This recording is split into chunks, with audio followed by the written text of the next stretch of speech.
sommes à Paris, France, et nous sommes en train de manifester contre le CETA et le TAFTA.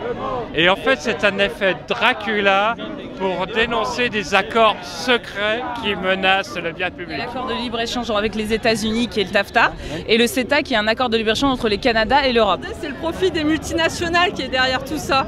Donc c'est pour ça qu'on est dans la rue, pour sensibiliser les gens qu'il ne faut pas qu'ils se fassent voler leurs services publics, leur démocratie. Donc après, on est contre ces deux accords de libre-échange de toute façon, puisque de toute façon, nous, Alternatiba, on se bat pour promouvoir la transition des alternatives de demain face à la crise climatique. Et ces accords vont être complètement une menace pour pouvoir promouvoir les solutions qui vont pouvoir préserver notre climat. La conséquence du TAFTA, pardon. Eh ben, vous allez manger du bœuf aux hormones, vous n'aurez plus de services publics.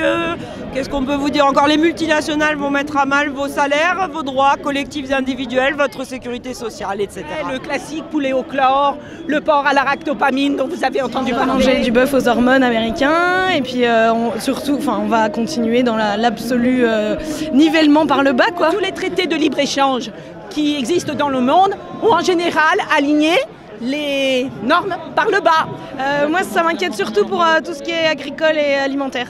Donc maintenant, il faut arrêter ces accords et on n'en veut plus. Que ce soit TAFTA, des accords de transatlantique, États-Unis ou Canada, c'est pareil, on n'en veut pas. Et puis, on va bien sûr polluer notre planète. Ce sont des accords qui sont signés entre des représentants de transnationales et des commissaires non élus qui sont désignés par des gouvernements. Donc cela ne peut jamais engager les peuples. Voilà. On n'entend pas chanter les actionnaires, on n'entend pas chanter les actionnaires.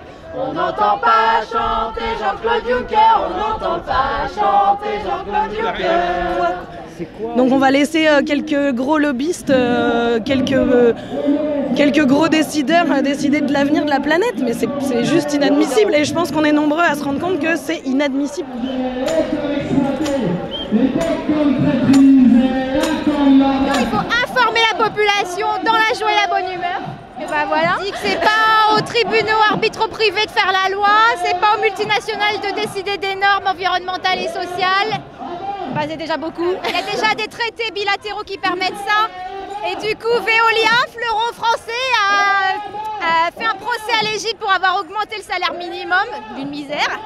Et donc c'est le genre de truc qui nous pend au bout du nez avec le CETA et le TAFTA, puisque quoi qu'on en dise, dans le CETA, ce sera tout pareil pour les tribunaux arbitraux privés.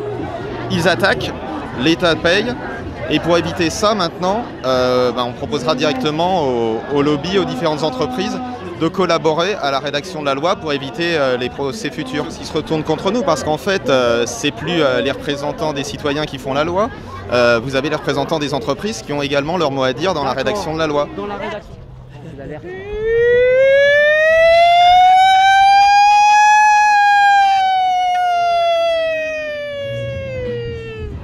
CETA, TAFTA, on n'en veut pas.